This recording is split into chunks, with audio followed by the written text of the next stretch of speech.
Hi guys, there follows a video that I produce in association with MotorOverload.com. Go check them out. I'll put all the links below and you can watch the video there as well on the YouTube channel there, and of course follow Motor Overload on all social media channels. Motor Overload is something that I do with my good buddy Kevin Haggerty, so that's another channel where you can get a lot of more automotive content with me in it as well. How about that? So anyway, I thought I'd repeat it here on my channel as well, so you can watch it here or there as you like. But anyway, this was basically the classic car show driving weekend that took place a couple of weeks ago at Bicester Heritage, one of the few events that actually happened in spite of all the COVID restrictions and lockdowns and everything else that's been going on, unfortunately. But it was a great event, lovely day, fantastic cars and awesome people. So I hope you enjoy this video. Before we get into that, make sure that you're subscribing to youtube.com/browncarguy. Follow me on all social media channels. Just search for my hashtag, there it is on my hat, hashtag browncarguy on Instagram, Twitter and Facebook, and of course subscribe to browncarguy.com. Cool, let's get into this.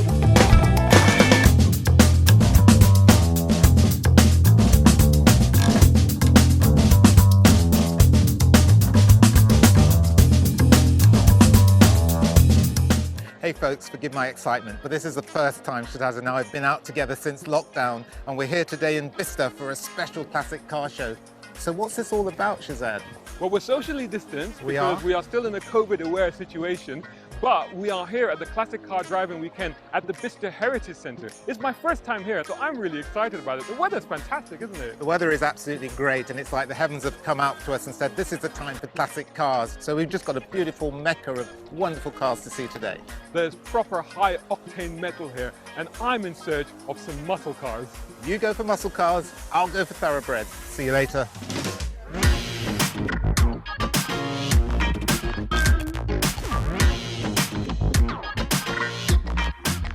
So I told Kevin I was going to look for muscle cars, and when it comes to muscle cars, nothing epitomizes them more than Ford Mustangs. I absolutely adore them. And I found Steve, who's the editor of the club magazine for the Mustang Owners Club of Great Britain. That's correct. That's and the magazine's called Roundup. Roundup magazine. You not only are the editor, but you own this amazing car behind you, which to me is one of my favorite Mustangs. It's a Roush Mustang. Tell people, what is a Roush Mustang? Roush Mustang is normal Mustang taken by Roush and then redesigned, reconfigured and improved on the muscle car that Ford's renowned for. This particular one, say stage 2, is just short of a supercharger. So that's the only thing that's different from the different stages. They go, as you know, they go 1, 2 and 3. 3 being the supercharger, 1 just being the body kit, and that's got the body kit, upgraded suspension and slightly tweaked on the manifolds and things to make it just a little bit feasible, but it's 423 horsepower. It's got the Roush loud exhaust on it, which wakes the neighbours up every time you go out at 4:30 in the morning to get to an event like this. What about the club? Tell me about the club. How many members and when did you start this? Right, the club's got 2,000 members and we actually started 41 years ago this year. Now the club started off with just 2 friends meeting up at Sandapod, who both own Mustangs. They arranged to meet at a pub on a Friday and then it's grown from there. Now we've got members all over the UK as well as all over the world. And when you come to events like this, what's the reaction that you get to Mustangs? Mustangs have been probably the most featured car in movies and TV shows. Do a lot of people equate to it that way? They do, and a lot of people always expect to see the Bullet on the stand. And some of the modern owners say to us, can I bring my car? I say, of course you can, because it's an iconic car, so hence why we've got some newer shaped models and right-hand drive ones. So say, Mustang Owners Club of Great Britain is fully inclusive. We accept anyone that's got a Mustang or just likes Mustangs. Talking of which, I see a Camaro over there. Yes, we do. He used to own a Mustang, and that belongs to Andy. He runs the Essex meetings for us. And as I say, we accept anyone in. If they love Mustangs, then they can join our club and get involved with the club. You need to own a Mustang to be part of the club. It's not our scene. That is awesome. It sounds like I need to join up again. I'm going to go do that. Let's see what Kevin has found. So while Shazad's gone off in search of muscle cars, I'm looking for real thoroughbreds. And as soon as I got here, I saw BMW Alpinas, which I absolutely love. And I'm fortunate enough to have met Norman Burnham from the BMW Car Club, Great Britain. So that's the official BMW club, isn't it, Norman? Yeah, we are the official club and the only official club of BMW UK Limited. Yeah. Right. And how long has the club been going? I think from it's 1952 or 53, and we have about 5,000 paid up members within the UK and Ireland. And if you don't know about BMW Alpinas, what can you tell us about them, Norman? Alpina has manufacturing status from the German government since 1983, and it now is a recognised exclusive car manufacturer in its own right. Come on, who doesn't love BMWs? And Alpinas are rather special. But to me, car events are as much about the people you meet as they are about the cars.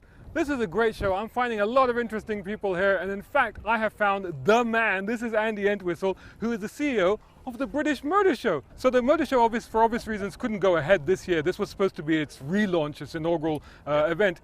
But it is definitely going ahead next year? Absolutely, 100%. 19th to 22nd of August at Farnborough, same place. We're branding ourselves as more than just a motor show. So the old motor shows where it was static cars, and in recent years, a lot of them, you can't even get close to them. You've got the wides in front and you just see a car in the distance. That's not what we're about. We're about putting people in cars. So we want you to get in the car, feel the car. We've got test drives, we've got a live arena going on, we've got passenger rides in caterums and things like that. We've just got a whole lot more going on than just static cars. There's going to be a lot of fun stuff, right? I mean, we're standing next to this bright yellow Citroen 2CV, and I believe this is a special edition to do with the Bond franchise? It is, and you're right. So this was released by Citroen to celebrate the film For Your Eyes Only. There's only a handful of these in the world now, and they took a yellow one, they put the 007 stickers and the bullet holes in it. We're going to have a lot of stuff just like this. It's a massive variety of cars. It's not just your normal new car. It's a whole variety of fun. I'll tell you what, I am so pumped for the show. I was pumped this year, so I'm a little bit disappointed, but I just can't wait for next year. It's going to be amazing, it really is.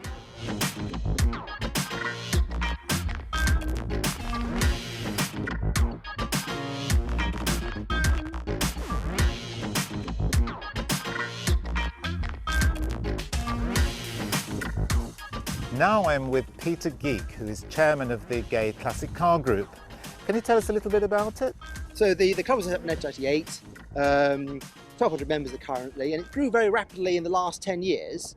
I'm its third chairman now, and looking to expand it and grow it in general. I mean, it's very much a fellowship organisation which loves cars. So we are completely cross-sector in cars and marques and types of vehicles. Your car, Peter, is the Integrale Evo 1. Well, there's always a different story associated with each one. So tell us something that's different about yours.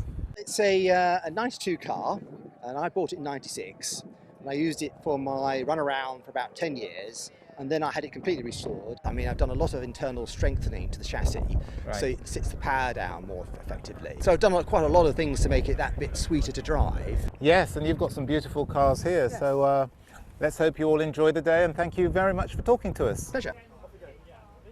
Hey guys, I'm here with Ian Cook, who is the best car artist in the world. I've been following him for quite a long time. We've met a couple of times before. We have, certainly. But what's happened? You know, normally when I see you, you have a massive setup with remote control cars and all this, and now you're in a tiny little car. What's going on here? COVID happened.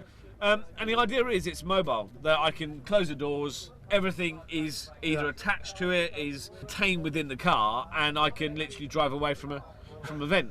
Yeah, I've had this car for 10 years. It's probably worth nothing more than scrap value, really, other than that it's quite cool with a wrap on it. So is this the thing now? Is this going to be you at events, or are we going to go back to that big display that you used to do? Obviously, large events aren't, it's kind of are they going to happen with localised lockdowns and whatever. I mean, it's amazing this event's happened. It's super to be back out. As you know, I've been doing continuous car drawings. So define continuous car. So once I put the pen down, I don't lift from that piece of paper. So the initial outline, so I'm going to start doing a Corvette here, that whole outline is done without lifting the pen. So once the pen is down, the entire outline of the car is drawn in one continuous line. So I don't lift the pen. So I'm looking at the image on the iPad up here. So I just kind of start. But yeah, like a Corvette like it's such an iconic car. You can kind of have fun with it. Do a lot of looking, and it's a bit like a nodding dog. You kind of nod up and down. That's what car designers like to do, is like making big wheels. And this one has got particularly big rims on this Corvette.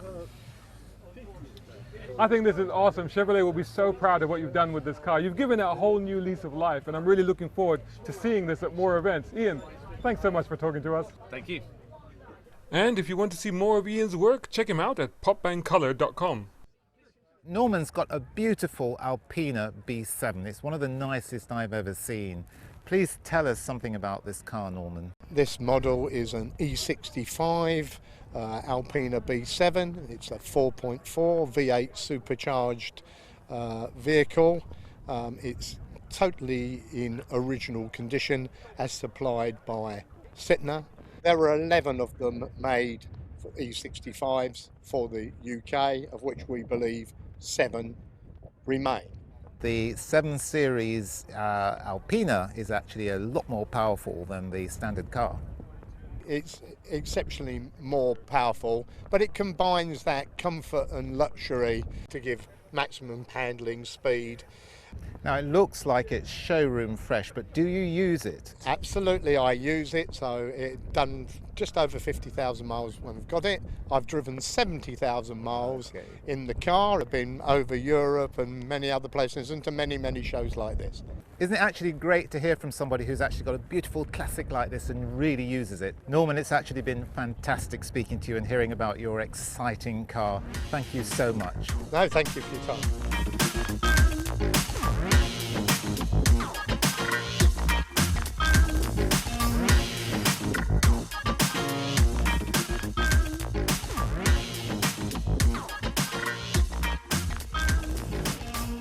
So Peter, the Gay Classic Car Group, why was it felt necessary to set this up? I think Ian felt that Ian being the original chairman, he recognised there was a need for a fellowship organisation to do car activities together. Country drive, visit country houses, picnics, all those sort of things, because there was nothing at the time. And I think he also recognised that the community needed fellowship activities, so he set it up. And it was quite small for many years, and it steadily, the last 10, probably a bit longer, the club has grown quite rapidly. when you turn up to events like this, what's the reaction that you get? In recent years, it's getting steadily better, but it's in more and more positive reaction. I mean, certainly over the last 5 years, you get very little pushback indeed. Probably go back 10 years, it'd be a different story again. So, everything is getting much more accepting and more fitting, basically, and people come to one another. So it's becoming more collective all the time. So my personal interest with the club is to get it slightly more sporty, so doing track days, race days and things like that, because of my background. But the actual base of the club is very much about enjoying our cars, discussing them, looking after them and doing things together. Yeah, like you said, it's quite an eclectic mix of cars here. Yes. One thing that you said that is very interesting, it's all about identity. And I'm the brown car guy, and I'm very much about identity. People are like, what's that all about? I'm like, well, I'm brown and I'm a car guy, so it's fairly obvious. Is that an important aspect of what you think the club is all about? I mean, coming back to the fellowship thing, the fact that, it is a certain, it's a gay classic car club. It is a way of drawing people in, basically, at the moment, because they feel that they'll have somewhere to go where they'll be comfortable and also share their interest, which is an important part of the process, I think, really. I think this is a fantastic initiative. I think it's fantastic what you guys are doing. All power to you. I might open a brown car guy club. What do you reckon? Give it a go. Thanks, Never know. Peter. Good to meet you. Now, I normally see Dave Webster in Greenwich, and we're in Bicester in Oxfordshire, and I've come across Dave again, but I'm very happy to, because Dave Webster is the founder of the MOT Club. MOT stands for? Mean Old Timers. Our club, actually, we have probably nearly 200 members, and it's really varied.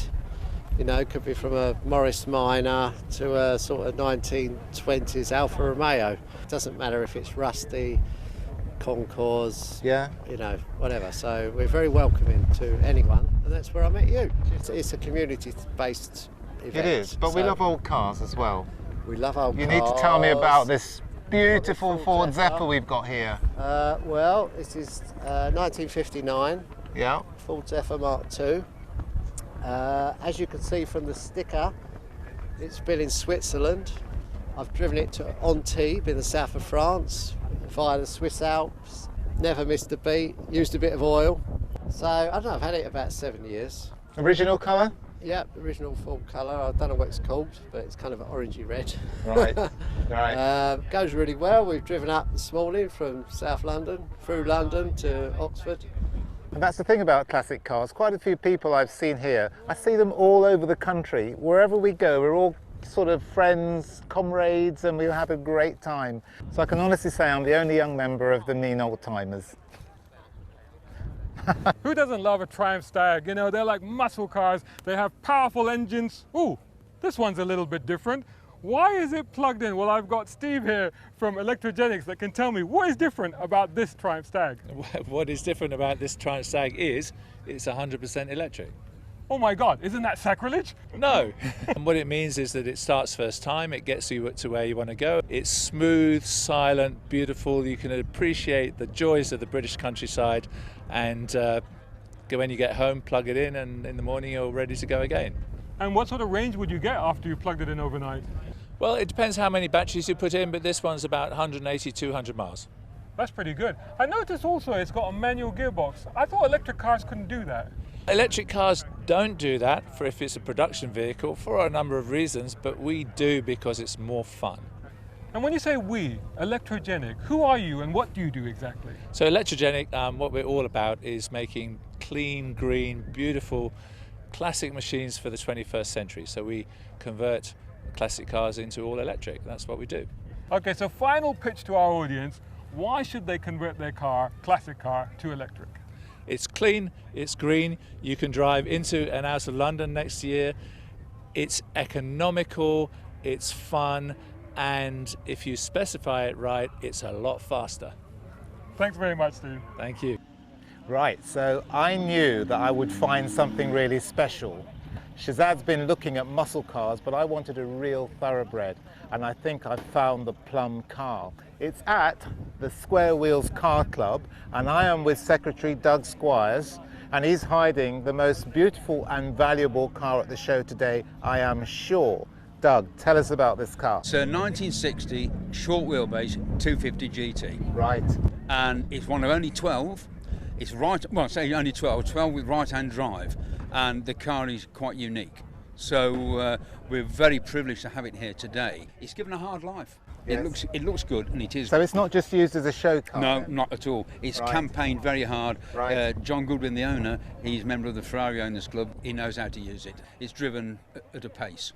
It's rare to see a Ferrari, especially one like this, that's actually used in the way Doug's actually is saying, which is really what Enzo Ferrari wanted with his cars, Very wasn't it? much so, yeah. Well, this 3-litre V12, you know, he's certainly got it right, and the handling of it's absolutely immense. Because I know that this car's probably got to be the most expensive car here. Doug, how much do you think this car's worth? It's worth an eye-watering, mouth-watering, jaw-dropping 12.3 million. Yes, yes. I Worth knew saving it. up for. I have found the Plum Car. Yeah. 12.3 million, Shazad, beat that. It doesn't sound a lot if you say it quickly. So there you are, Shazad. Top this. Ferrari 250 GT, short wheelbase, 12.3 million. To me, this has got to be the Plum Car of the show. I don't think any of your muscle cars can beat this, and now I'm a happy man. Yeah. That might be the most expensive car at the show, Kevin, but I'd be afraid to stand near it, never mind drive it. It's so valuable. I'm also afraid of Vipers, especially the mad ones with V10 engines.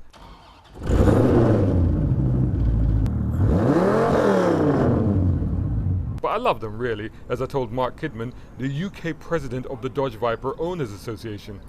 We got here on the stand today with the most Vipers that we've seen with the UK Viper Club in 15 years. So together at one point? All together at one awesome. point. So that's how many pretty in cool. the club? We've only got 20 members, and five of those are European. So 75% of them are here. 75% of the club are here today. What a fantastic day to be out and about, though, isn't it? It is. Yeah, the weather's great. So you're all right. Pleasure. So, I love the fact that you are really open to letting people have a look at the car and sit in the car and just learn about it. The whole point of the club is about sharing the passion and to encourage membership. We've got a great website where on the forums there's loads of how-to guides and everything, because lots of the parts now, as these are getting older, are becoming discontinued. But there's a good aftermarket parts base out there to keep the cars running. In the UK are there? How many Vipers would there be in the UK? Well, we think there's probably around 30 that we know of. Right. A few of them over the years have been exported to Europe. In the early years, the European ones, they were Chrysler Vipers. Chrysler Viper, Absolutely. and then later on they just called them Vipers. Okay, final question. Do you go shopping in it?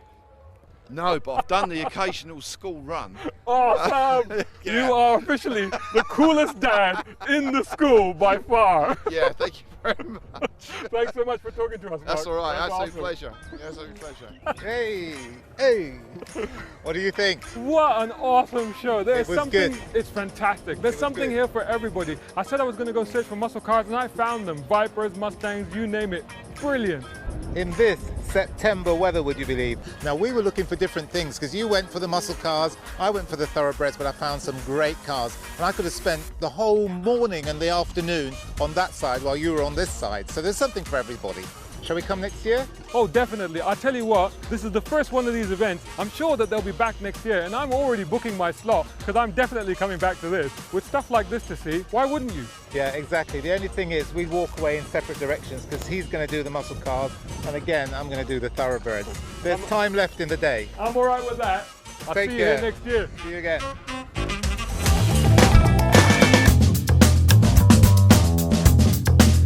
I hope you enjoyed that video. I certainly enjoyed being there. Were you at Bicester? Let me know in the comments above below elsewhere. Make sure that you're subscribing to youtube.com/browncarguy and hitting me up on all the social media channels. Just search for my hashtag browncarguy on Instagram, Twitter and Facebook. And of course, subscribe to browncarguy.com. Hey, if you enjoy my videos and my content, then maybe you can sponsor me from as little as £2.40 a month on patreon.com/ShazadSheikh. And a big shout out and thank you to people who have already done that in the past and present. That's Muhammad Ali Humaid over in the UAE, Partha in India, Tom Conway Gordon here in the UK, and Isaac in America. You guys are awesome. Thanks so much for doing that. And maybe you can join that lineup and have your name at the end of some of my videos. Hey, wouldn't that be awesome? Come on. If you can't, don't worry. Please continue to hit that like button, to comment, share, subscribe, and all the rest of it. That's really very much appreciated. Oh, and don't forget to go over and check out motoroverload.com as well.